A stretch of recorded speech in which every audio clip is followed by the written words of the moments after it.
I was pulling the trigger when I realized what I had done. The 50 caliber rounds were already leaving my guns, streaming through the morning sky like deadly stars, and there was no way to call them back.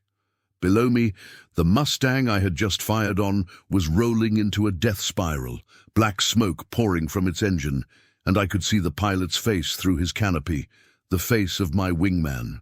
Lieutenant Tommy Rodriguez, the kid from El Paso, who carried pictures of his sister in his flight jacket and who had saved my life over the Rhine just 3 weeks earlier. The radio crackled with panic. "Eagle 7, what the hell are you doing?" Captain Morrison's voice cut through the static, sharp with disbelief, but I couldn't answer him, couldn't find words for what had just happened, because the truth was impossible to explain. The aircraft I had engaged looked exactly like a Messerschmitt Bf 109, complete with German markings and the yellow nose cone of JG-27. Every instinct, every hour of combat training, every survival reflex had screamed enemy contact. My finger had moved to the trigger without conscious thought, muscle memory taking over in that split second between identification and destruction. But now, as Rodriguez's P-51 corkscrewed toward the French countryside below, trailing fire and debris, I could see the truth with perfect, horrifying clarity. There had been no German fighter. There had never been a Messerschmitt. There had only been Tommy, flying formation beside me, as he had for 6 months of combat over occupied Europe. And somehow, impossibly, I had seen an enemy where none existed. The November sky stretched endlessly above us, a pale blue canvas crossed with contrails and the distant specks of our formation, returning from another milk run over the Ruhr Valley. Everything looked normal, peaceful even, except for the column of black smoke rising from the crash site below and the silence that had fallen over our radio frequency like a burial shroud. None of them knew that in less than 2 hours I would be sitting in a debriefing room trying to explain the impossible to men who had no framework for understanding what I had experienced. What they didn't realize was that I had seen something that day that would haunt me for the rest of my life, something that would make me question every mission, every target, every squeeze of the trigger that followed. If you're hearing this, stay until the end, and subscribe. It helps keep these forgotten memories alive. Leave a comment telling me where you're watching from. To understand how I ended up in that moment, we need to go back to a wheat farm in Kansas, where a 12-year-old boy first heard the distant thunder of aircraft engines and knew, with absolute certainty, that his destiny lay somewhere in the sky above. My name is Robert James Patterson, and I grew up in a landscape so flat and endless that you could see weather systems approaching from 50 miles away. The horizon was a perfect circle surrounding our farm, broken only by the grain elevator in town and the occasional dust devil dancing across the summer fields. But every few weeks, high above the wheat and corn, silver specks would appear in the blue. Military training flights from the base in Wichita, practicing formations and maneuvers that looked like choreographed dances from my vantage point on the ground. My father, Daniel Patterson, had flown with the 94th Aero Squadron in the Great War, and his stories of aerial combat over the Western Front filled our winter evenings with tales of canvas wings and machine guns synchronized to fire between propeller blades. He spoke of dogfights that lasted seconds but felt like hours, of pilots who waved to each other before trying to kill one another, of an era when warfare still retained some vestige of chivalry and honor. Flying was pure then, he would say, cleaning his old service pistol by lamplight. Man against man, skill against skill. No hiding, no deception, just courage and reflexes. I absorbed those stories like gospel, dreaming of the day I would climb into my own cockpit and test my mettle against the sky. When the Japanese attacked Pearl Harbor in December of 1941, I was 19 years old and working the family farm. But within a week, I had enlisted in the Army Air Corps, driven by a combination of patriotic duty and the irresistible pull of aviation that had been building in my chest since childhood. Training began at Randolph Field in Texas, where the reality of military aviation quickly stripped away any romantic notions I had carried from my father's war stories. The instructors were hard men with thousands of hours in their logbooks and no patience for mistakes. They taught us to think like machines, to process information and make decisions with mechanical precision. Hesitation kills. Sergeant Major O'Brien would bark during our briefings. In combat, you have 1 second to identify friend from foe, 1 second to decide between going home or going down. Everything you do in this cockpit must be instinctive, automatic, perfect. The P-51 Mustang became my second skin during those months of training. She was a beautiful aircraft, with clean lines and a Merlin engine that could push her to over 400 meters in level flight. But beauty aside, she was a killing machine, designed for one purpose: to gain air superiority through the systematic destruction of enemy aircraft. The 650 caliber machine guns mounted in her wings could deliver devastating firepower, and the ammunition counter in the cockpit served as a grim reminder that every trigger pull represented death delivered at 800 rounds per minute. My instructor, Captain William Tex Harrison, was a veteran of the North African campaign with 7 confirmed kills to his credit. He taught me to see the sky as a 3-dimensional battlefield where altitude meant life and confusion meant death. The moment you lose situational awareness, he warned during one particularly brutal training flight, is the moment someone puts you in their gun sights. Trust your instruments, trust your training, but most of all, trust your instincts. They'll keep you alive when everything else fails. By the spring of 1944, I was ready for combat assignment. The war in Europe was reaching its crescendo, and experienced pilots were desperately needed to escort the massive bomber formations that were systematically dismantling the German war machine from the air. I was assigned to the 357th Fighter Group based at Leicester in England, a unit with a reputation for aggressive flying and exceptional kill ratios. England in 1944 was a country transformed by war, where the peaceful countryside had been converted into a vast military base. Our airfield at Leiston was a maze of hardened aircraft shelters, fuel depots, and ammunition bunkers, all connected by taxiways that never seemed to stay dry, despite the constant efforts of the ground crews. The Mustangs sat in neat rows like sleeping predators, their silver fuselages bearing the scars of combat and the kill markings that told the story of aerial victories earned in the deadly skies over Nazi-occupied Europe.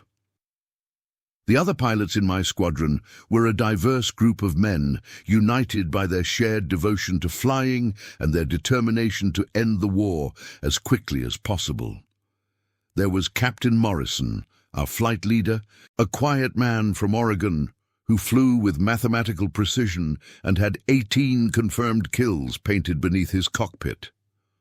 Lieutenant Jake Kowalski from Detroit brought street-smart aggression to aerial combat that had made him one of the most feared pilots in the group. And then there was Tommy Rodriguez. There was Tommy, barely 20 years old, but already showing the natural flying ability that marked him as a future ace. Tommy and I became wingmen during our first week in England, a partnership that would prove crucial to our survival over the next 6 months of combat. He was everything I was not. Spontaneous where I was methodical, optimistic where I was cautious. Blessed with an intuitive understanding of aerial dynamics that complemented my more technical approach to flying. Together, we formed an effective team, each pilot covering the other's blind spots and vulnerabilities in the complex dance of air-to-air combat. Our first mission together was an escort run to Schweinfurt, protecting a formation of B-17 flying fortresses as they bombed German ball-bearing factories deep in enemy territory. The flight took us over the Rhine at 28,000 feet, above a landscape that looked peaceful and pastoral from our altitude, but concealed thousands of anti-aircraft guns and fighter bases dedicated to our destruction.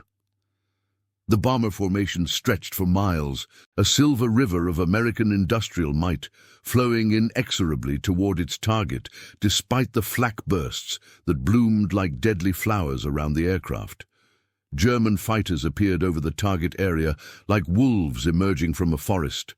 Focke-Wulf 190s and Messerschmitt 109s rising from their bases to challenge the bomber stream. The radio frequency erupted with position calls and warning shouts as the escorts engaged, transforming the sky into a three-dimensional battlefield where aircraft maneuvered at 400 miles per hour in deadly pursuit of advantage.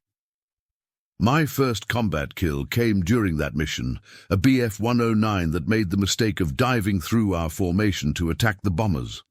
I followed him down, waiting for the perfect angle before opening fire, and watched my tracers walk across his wing route until something vital exploded in a shower of metal and flame. The German pilot never had a chance to bail out. His aircraft simply disintegrated around him, leaving only falling debris to mark where a human being had ceased to exist. The kill should have felt triumphant, but instead it left me with a hollow sensation that I couldn't quite identify. During the long flight back to England, I found myself thinking about the German pilot, wondering if he had been my age, if he had family waiting for him, if his last thoughts had been of home or duty or simple regret. Tommy noticed my mood during debriefing and pulled me aside afterward. "First kill always hits different," he said, his Texas accent softening the words. "My instructor told me that the day you stop feeling it is the day you become something other than human. Feeling means you're still one of the good guys." His words helped, but they didn't completely erase the weight that had settled in my chest like a stone. Over the following months, that weight grew heavier with each mission. We flew almost daily, escorting bombers to targets throughout Germany and occupied Europe, engaging in dogfights that lasted seconds but left impressions that would last lifetimes. My kill tally grew steadily, 5 confirmed, then 8, then 12. But so did my awareness of the human cost of aerial warfare. Each victory represented someone's son, brother or father who would never see home again, and that knowledge accumulated in my psyche like poison. The stress of combat flying began to manifest in subtle ways. Sleep became elusive, interrupted by dreams of burning aircraft and falling bodies. My hands developed a tremor that was barely noticeable on the ground, but became pronounced during high-stress situations in the cockpit. Food lost its taste, and conversations with fellow pilots felt increasingly hollow and meaningless. The squadron flight surgeon diagnosed combat fatigue and prescribed rest, but there was no rest to be had. The war demanded pilots, and experienced pilots were too valuable to ground for anything less than complete breakdown. Tommy noticed the changes before anyone else. "You're wound too tight, Bobby," he told me one evening as we sat in the officers' club, nursing warm beer and watching rain streak across the windows. "Whatever's eating at you, you need to let it go before it gets you killed up there." But I couldn't explain what was wrong because I didn't understand it myself. The clear distinctions between friend and enemy that had seemed so obvious during training were becoming blurred in my mind, replaced by a growing awareness that the men we fought were not monsters, but human beings trapped in the same hell we inhabited. The mission that changed everything began as routine as any other. November 15th, 1944, dawned grey and cold, with low clouds that promised to make navigation challenging but wouldn't prevent flying. Our target was an aircraft factory near Munich, deep in German territory and heavily defended by both flak and fighters. The briefing emphasized the importance of maintaining formation discipline and staying alert for the inevitable German response. Tommy and I performed our pre-flight checks with the methodical thoroughness that had become second nature, testing controls and systems that would mean the difference between life and death in the hours ahead. My P-51D, nicknamed Prairie Fire after the grass fires that swept across Kansas summers, responded to every input with the familiar precision that had kept me alive through dozens of combat missions. The Merlin engine ran smooth and strong, the guns were loaded and tested, and all instruments showed normal readings. The formation takeoff went smoothly, 48 Mustangs rising into the grey English sky like a murder of silver crows. We climbed to altitude over the channel, gaining the height advantage that would prove crucial in any engagement with German fighters. At 28,000 feet, the world below looked like a map, with the English coastline falling away behind us and the occupied continent spreading ahead like a promise of violence. The flight across France passed without incident, though our radios picked up increased German transmissions that suggested they were aware of our approach. The bomber formation we were escorting stretched for miles ahead of us, B-17s and B-24s flying in defensive boxes that bristled with machine guns, but remained vulnerable to determined fighter attack. Our job was to prevent such attacks from succeeding, to intercept German fighters before they could reach the bombers and inflict the kind of casualties that would make continuation of the strategic bombing campaign impossible. As we crossed into German airspace, the sky began to change. Contrails from other formations crisscrossed the blue like scars, and the occasional flash of sunlight on metal marked the presence of aircraft too distant to identify. The radio frequency carried a constant stream of position reports and status updates, creating an audio landscape of controlled tension that every combat pilot learned to interpret instinctively. "Bandits! 2 o'clock high!" The call came from Lieutenant Morrison, sharp and clear over the radio. I strained my eyes in the indicated direction and saw them, a formation of German fighters climbing hard to intercept our bomber stream. They were still several miles away, but closing fast, their intent unmistakable. "Eagle flight, prepare to engage," Morrison ordered. "Stay in pairs, watch your six, and remember, protect the bombers at all costs."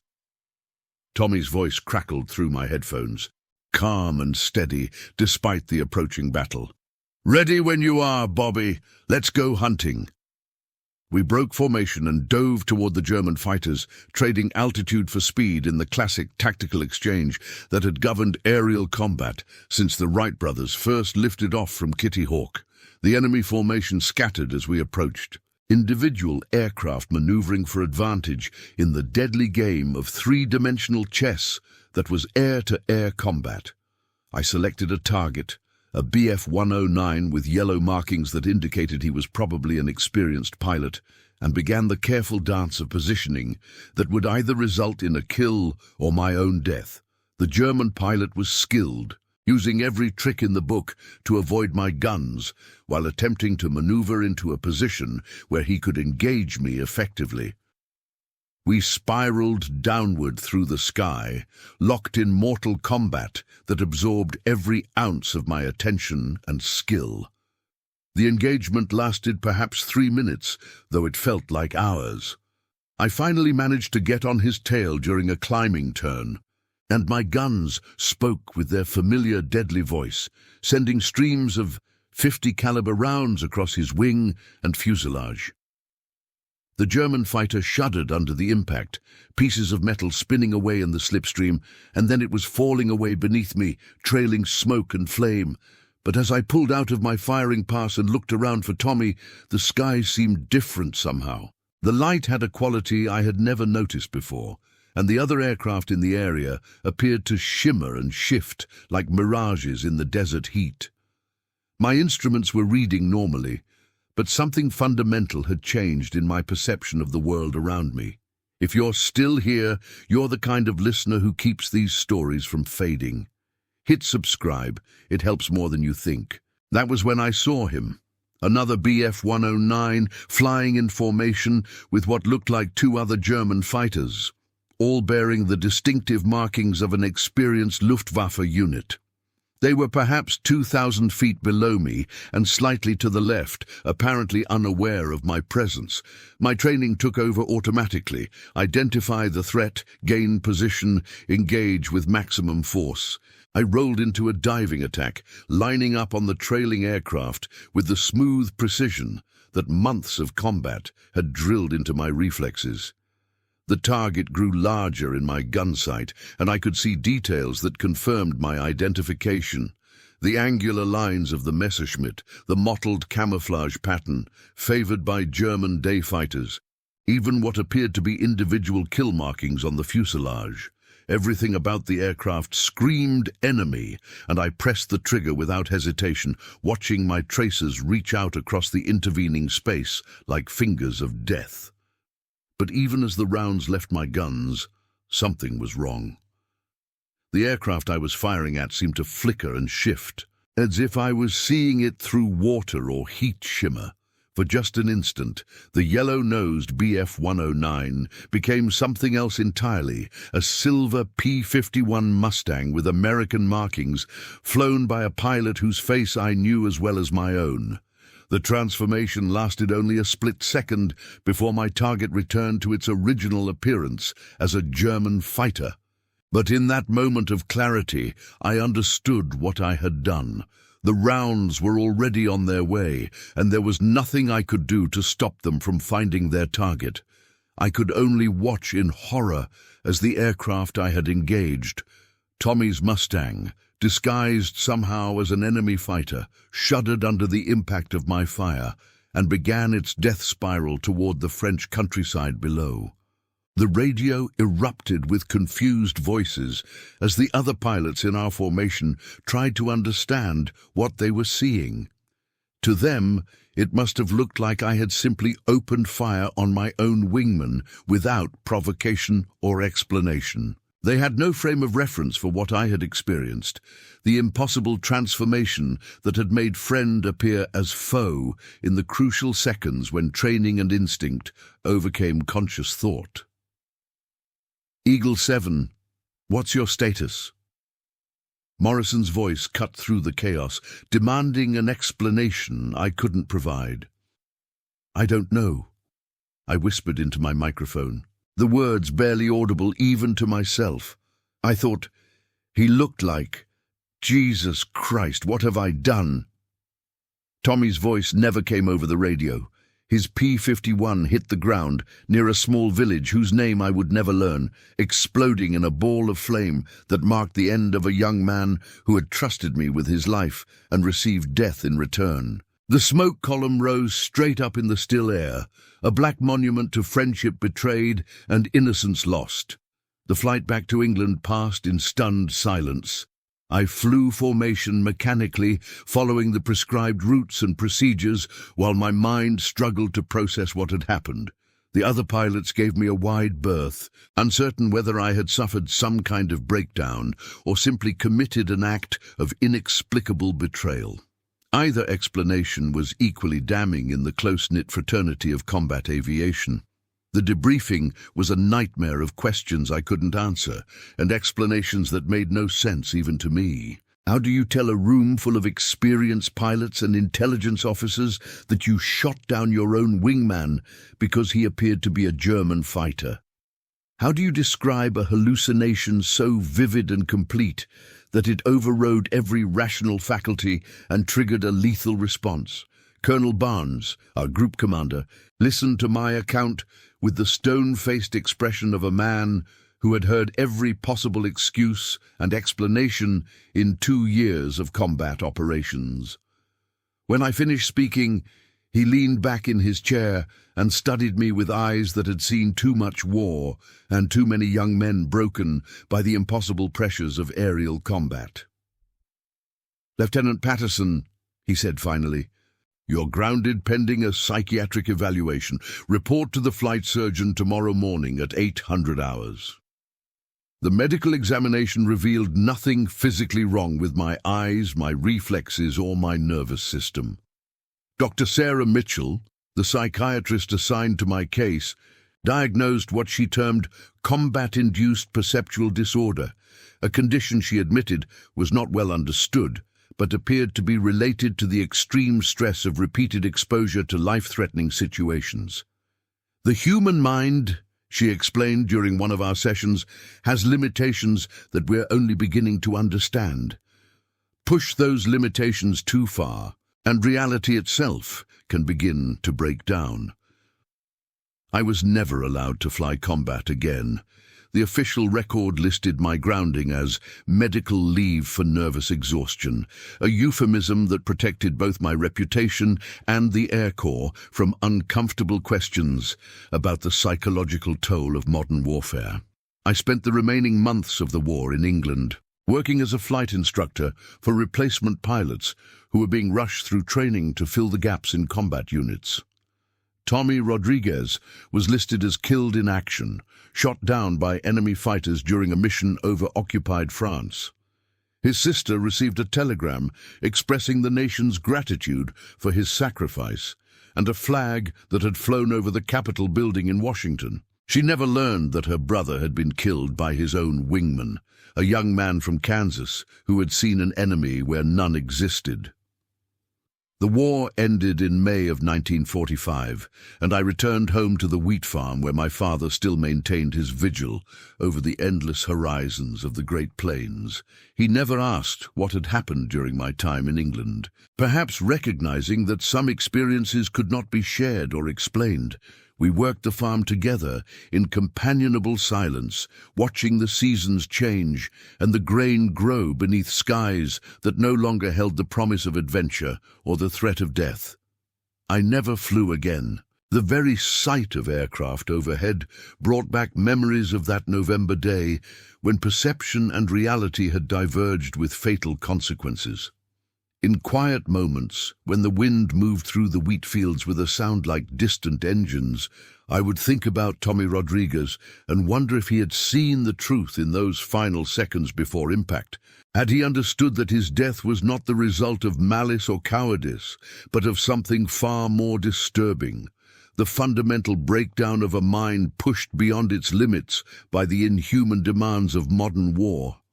60 years have passed since that day, and I'm an old man now, telling a story that has never appeared in any official history or combat report. The truth about what happened in the skies over France remains buried in classified medical files and the fading memories of men who witnessed something they could not explain. But the weight of that moment has never left me, and I know that it never will. If you want more forgotten testimonies from the sky, subscribe and tell me in the comments what part of this story hit you the hardest.